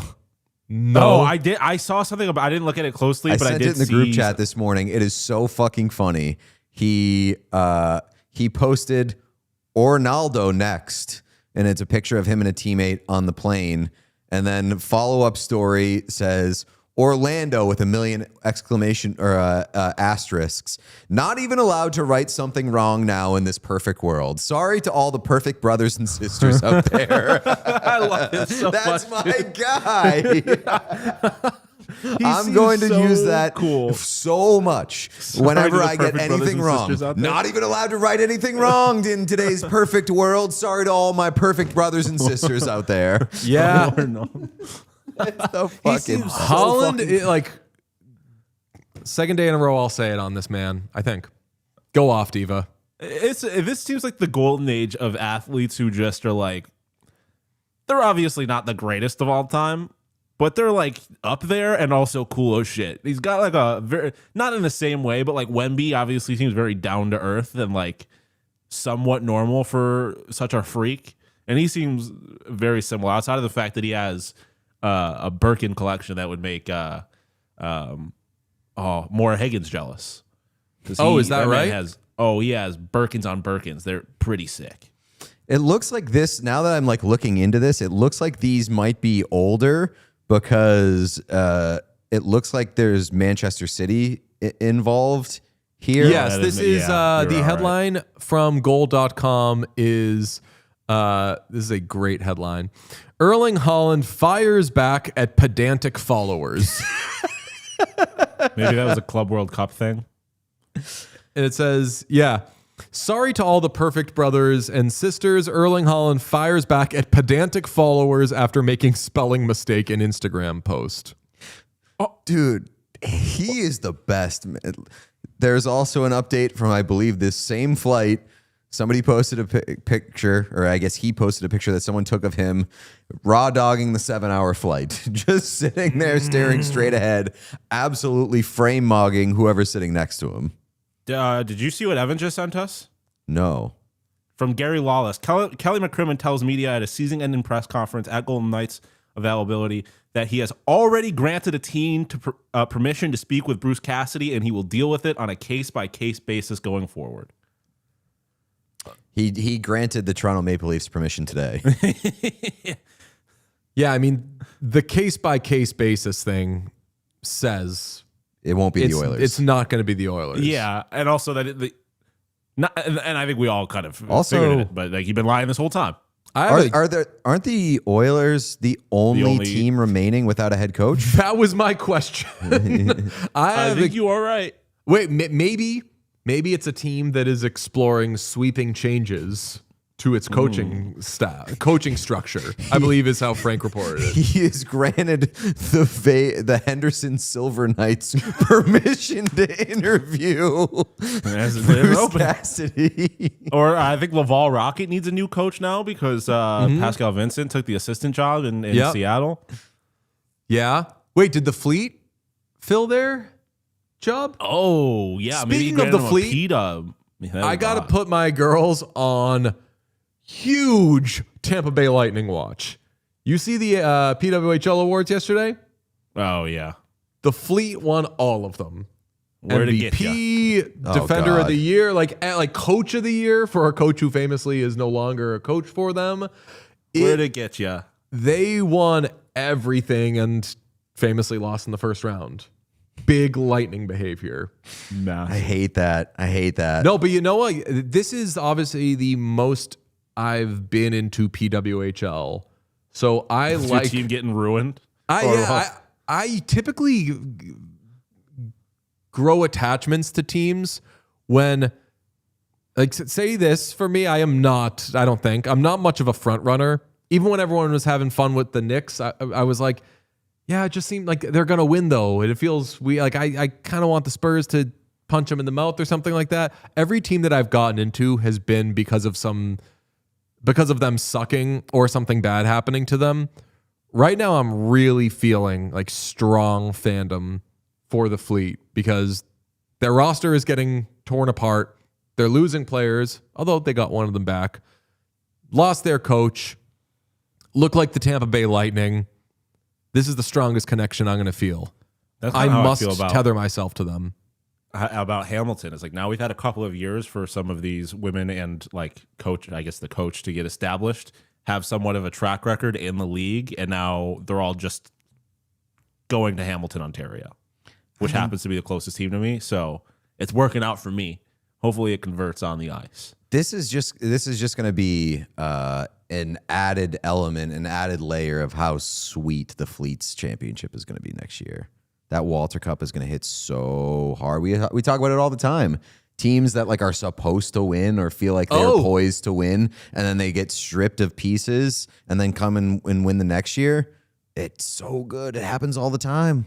Bruins, Fleet down. Lightning, Hamilton is on endearing Las Vegas or Vegas Golden Knights watch, which is we're gonna kick ass out the gate. Do we, by the way, do we add the Hurricanes to that list of like teams that are lightly given up on after something? No, because it's different. Like the given up on is because like they lose pieces. Well, not always. Like my thing with that was been because like I considered the 2010 Bruins, who obviously added a ton for 2011 and then won.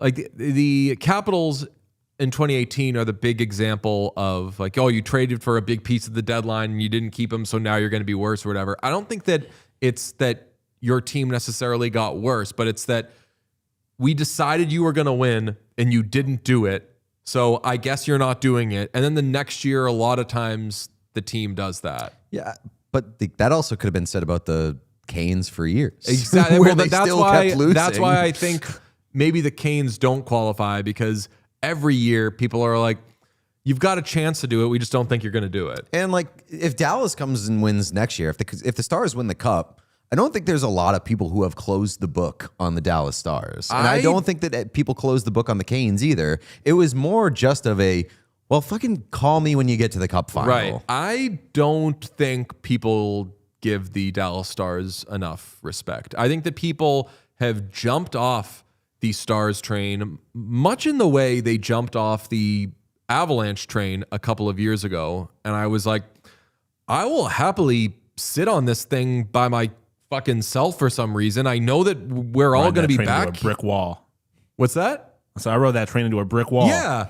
Like chances are it's like a stock that's down and you're like, I don't know if it's going to be as high as it was once upon a time, but I do know it's going to go back up and we're going to be taking this thing seriously again. If you're in line, stay in line. Yeah, like that's kind of how I am with the Stars. And I was very much that way with the Hurricanes, Where I'm like, okay, give up on these guys at your own risk. I think they've got a fucking chance.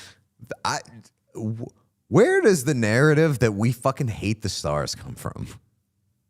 I mean, Eileen, we hate this. There's been Eileen a lot and of Aaliyah Stars. push this narrative every goddamn day. Nobody hates the Stars on our show more than Eileen and Aaliyah. Those are the people in our show who hate the fucking Stars. I mean, they just have. It's just like we love our precious little boys. Don't you dare say that one of them is going to get traded, even if the entire world, even if God himself has come down to this earthly realm and has announced that Jason Robertson's going to get traded. Don't you dare speak about it. If you don't want us to talk about the possibility of Jason Robertson getting traded, tell Jason Robertson to sign a new fucking contract in Dallas. And what do I say every time the Stars lose? And they're like, oh, what do you do now? I've said it every fucking year with them. Like, and I'm not saying this because I'm an Oilers fan and I think the Oilers will just keep beating them. I'm like, take another crack at it. That's what I said about the Hurricanes too. It's what I'm going to be saying about the Sabres for probably like 5 years. If the roster is good and you have a lot of good pieces and you're not winning, it's hard to win. Maybe there is something that you need to add or whatever, but I'm usually, if it's actually a good product, I'm usually team don't blow it up.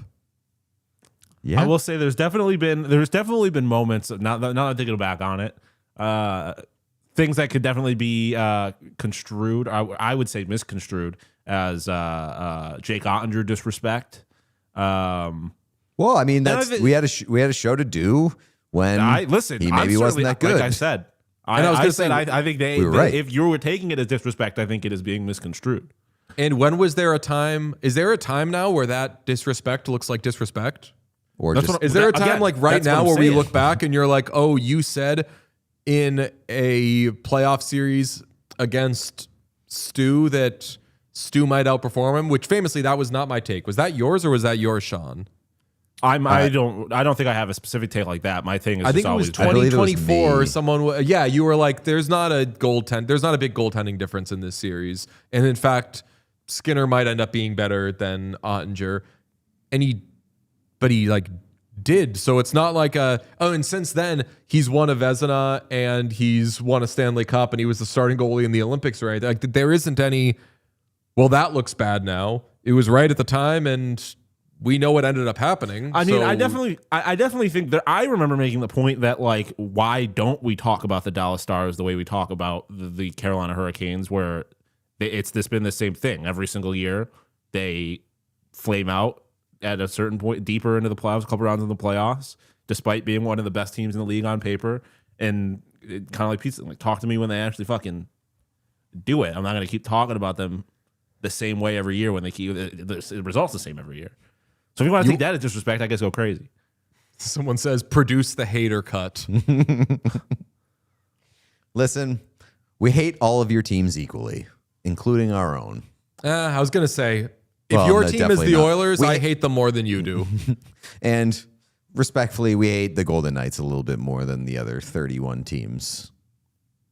They are on our no trade list. That's right. We have a one team. Oh, that'd be sick if because we're talking about like, oh, do they need to? Katie O'Keefe, pretty sure Pete picked the Stars to win the Stanley Cup the last year and the year before. Yeah, 2 years. That is correct. 2 years ago, I was annoyed because I said the Stars are an adult team, and then you got really into the adult team thing, and I felt it was being used against me, and I said. I declared a moratorium. Yeah, and I was like, stop. Don't fucking say, oh, well, the Stars are. I fucking know they are. Drop it. So I was but that was more of like I was mad at Pete than I was annoyed with the Stars. I will say they have lost I stopped calling them an adult team because I didn't want I didn't want that thing getting out of control, but I don't think anyone thinks they're an adult team anymore. No, I mean, DeBoer being gone plays to that. Yeah, I think so too. And I think like some of the stupidity that they've showcased on the way out the door has been out the door. Out the door. Sean, you want to speak a little super chat to me, brother? Sure. Let's do it. Renee says, Jim Hiller, Leafs, my history is not your costume. Love it. Renee, please keep it up and super chats next season saying don't talk about the Leafs. Gabi Nicole says, I must know if your Insta post today is just a confirmation of something with Babcock or just for funsies. Yeah, I think Evan's inclusion of misery in the post made it confusing. Yeah. There was a lack of context there. Intern Evan will get a speaking to. No, I'm just kidding. I appreciate Gabi's tendency to change the names of people she doesn't like. I do think calling him Babcock makes it way worse. Sounds like you don't got good dick. No, yeah, it just is like a Maybe weird twist bad on cock Goldfinger. doesn't sound like someone's got bad dick. Well, no, but I'm not even saying like that's not even the problem I have with it. It's just I don't know. It seems too like a costume, like he's a bad villain now, which I guess he is. I don't know. Sean, I do have to say, you're typically very quiet in the group chat.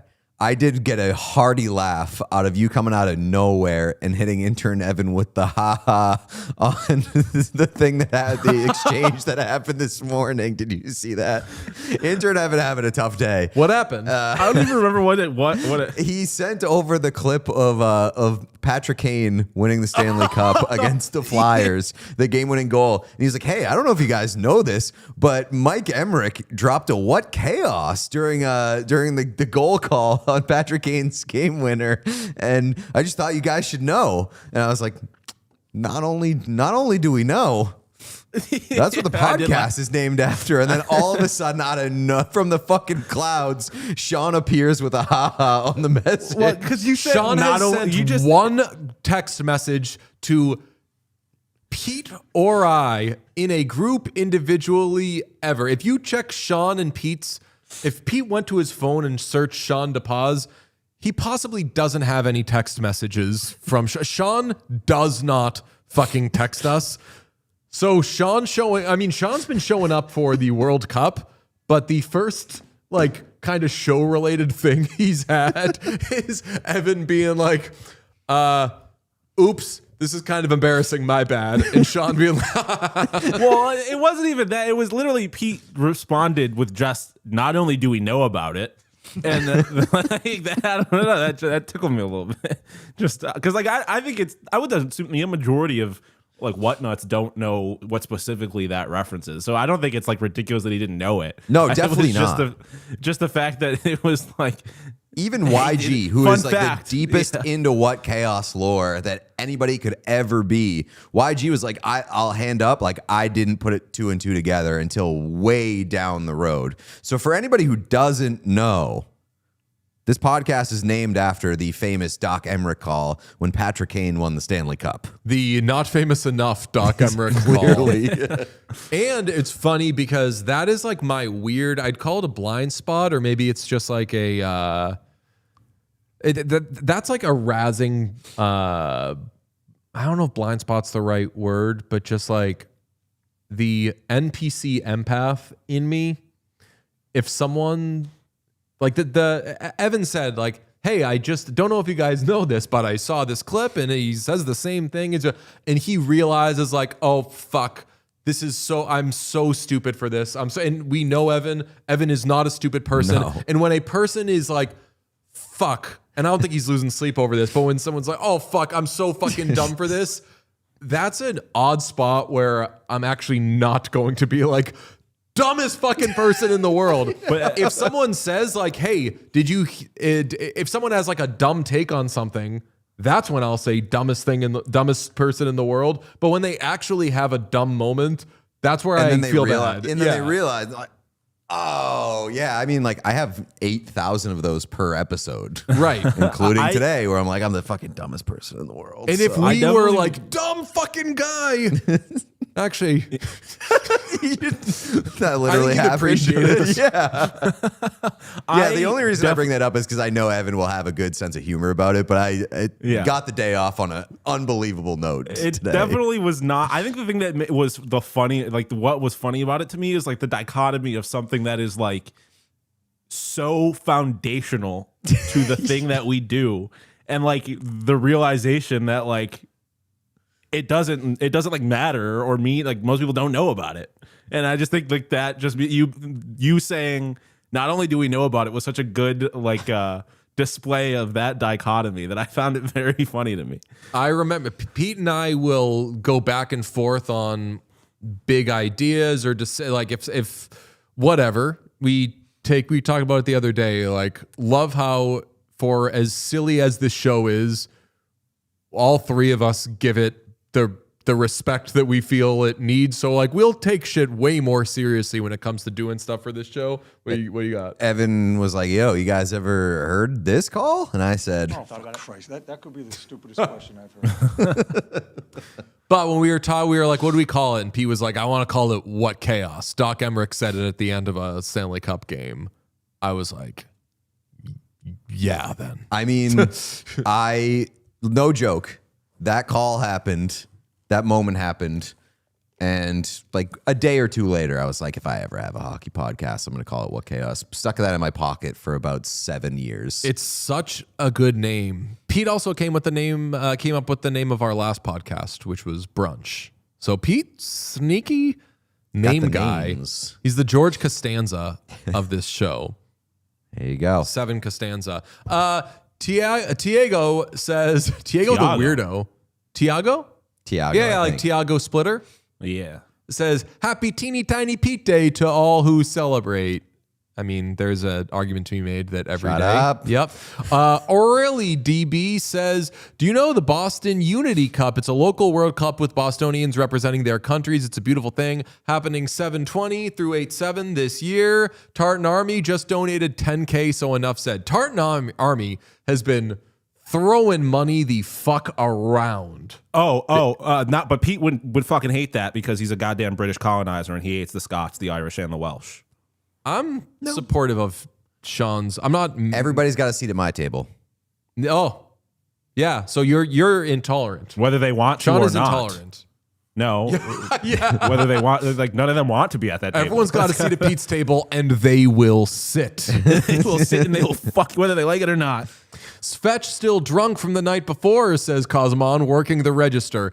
Just like every good fast food employee. Yeah, that is something that we missed when we were talking about Andrei Svechnikov. We got a big one from Claire Bear, who says, it's my birthday today. I'm turning DJ years old, 42. Shout out Jackie Robinson. Wait, 43.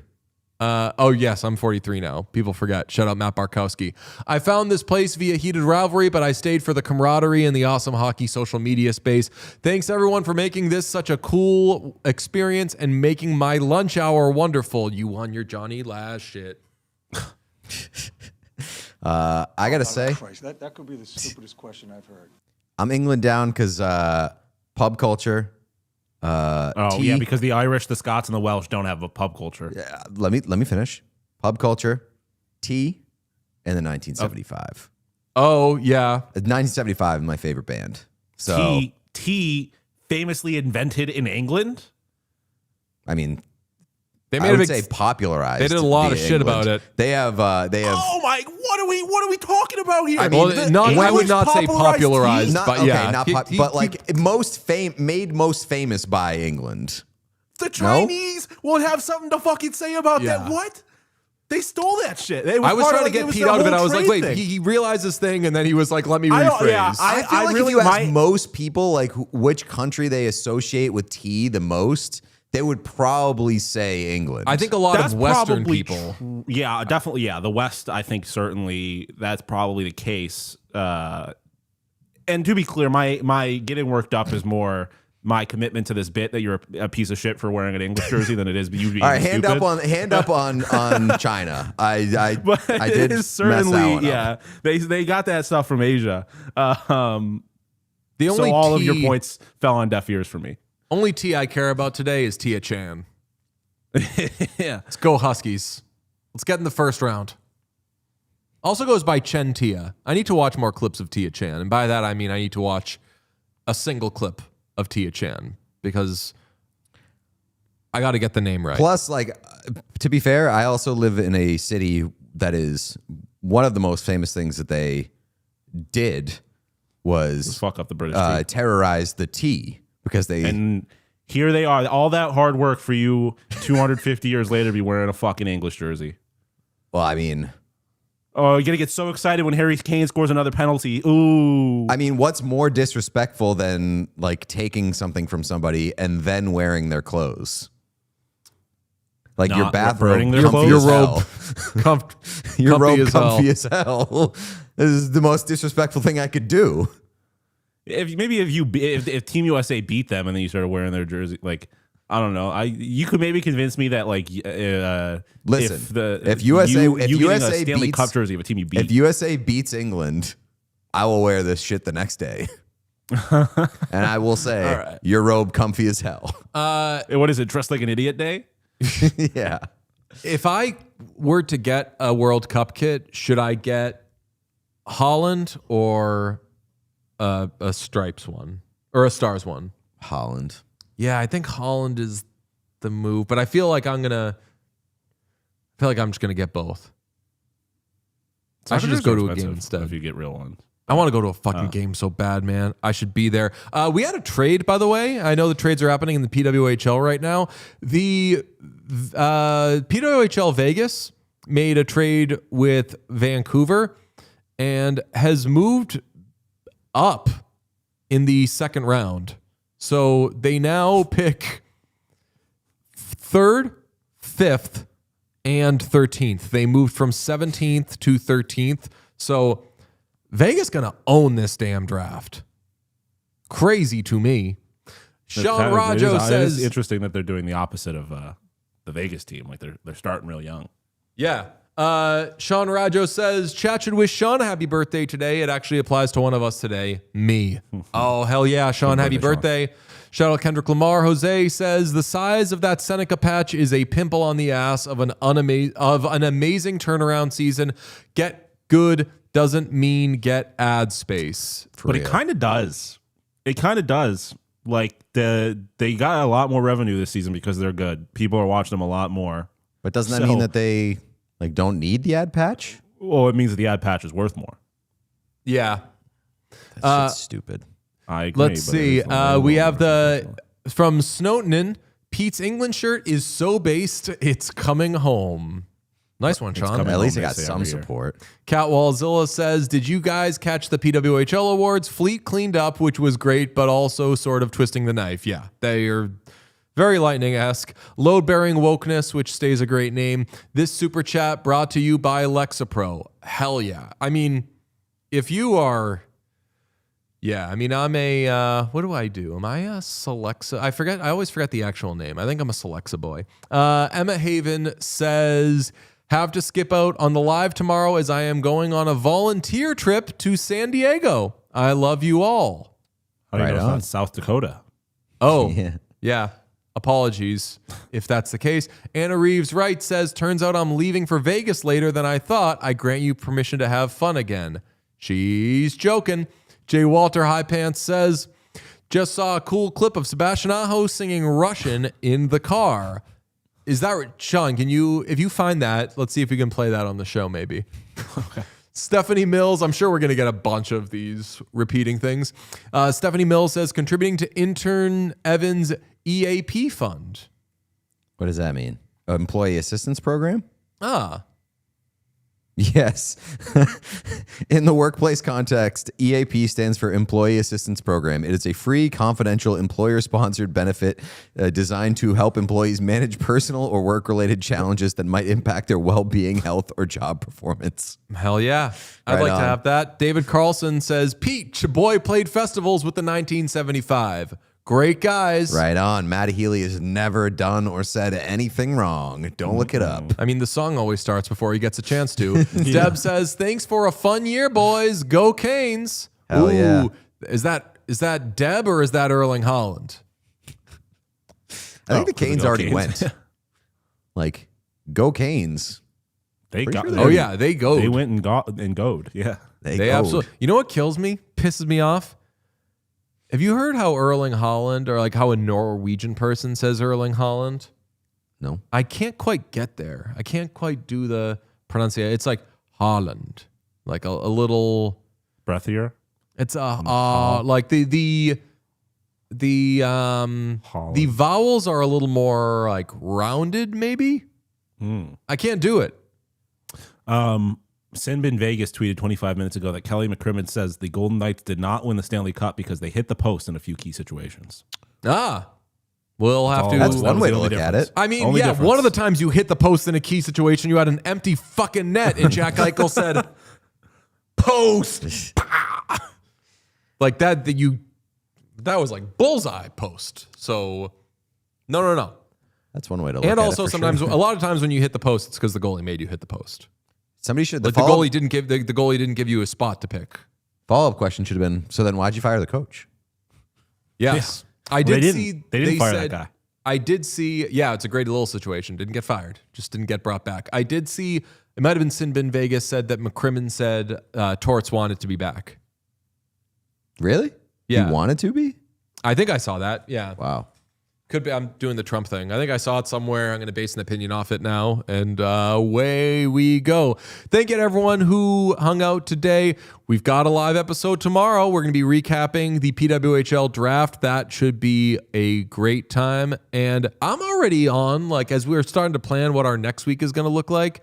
I've kind of just got this assumption that, like, this really is going to be an off season because I'm operating thinking at any moment, I'm going to be texted stuff from you guys and Evan and Young Gritty about like, hey, you see this report on whatever. Like, I really feel like it's happening. I feel like there's a good chance that we're going to have a lot of pop-up episodes or pop-up YouTube videos dissecting shit that goes down.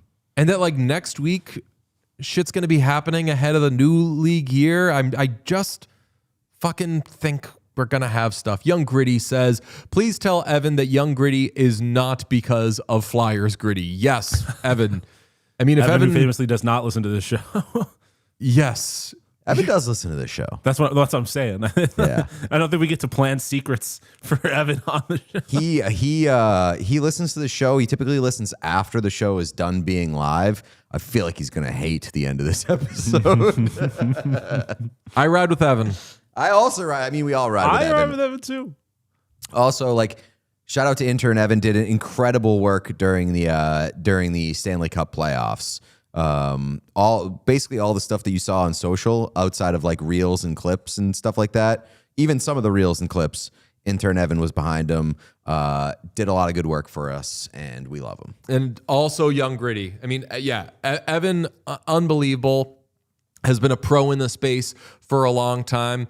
Young Gritty's been super helpful with if we are trying to find something like, hey, was there a thing that happened one time? He's like our Jazz. We also want Jazz at some point too, though. So I know that you won't know this reference, but there's a streamer named Northern Lion, and there's a very popular Twitter account that basically has an entire encyclopedia of all of his clips and will tweet them out and stuff. He's called the Librarian. I feel like YG is our librarian, where no matter what we ask for anything in show history, we can ask him and he'll have it within 5 minutes. He did it. I don't know if you saw. He did that with the Tonight Show clip. He sent that to us during the show. It was over basically. Yeah. Oh, really? Yeah. Yeah, this could be helpful. I don't know if anyone would want to undertake it, but I know this exists for Time Crisis, which is a great show and definitely a bit of an influence on this program. They have like I forget what it's called, but like they have like unbelievable like wiki situation where you can find like, hey, didn't Jake say something about this on an episode one time? And you can find it in a second. If we had that on our show, it would be. I mean, I used to every now and then dip into the Discord, and I'd just be like, "Hey, everybody, wasn't there an episode where something happened?" And someone will be able to get that. It rules. But yeah, maybe we'll try to get that organized. I gotta sometime. get you guys on the Northern Lion train. Northern Lion is the fucking best. What do you know about Jim Skin?